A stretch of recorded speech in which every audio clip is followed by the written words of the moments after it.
time here at south part of Gotland, Holmhällar and Heligholmen.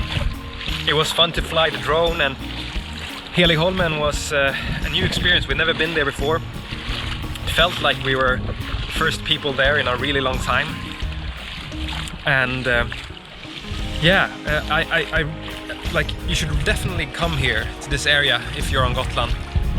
Just be aware of, if you want to go to Heligholmen, you have to think about the strong currents that can occur on the ridge. There have been several accidents in the past. People actually drowned there. So you have to be experienced, have a stand-up paddleboard, kayak, boat, be a really good swimmer, have a wetsuit, you know. Anyway, hope you enjoyed this episode.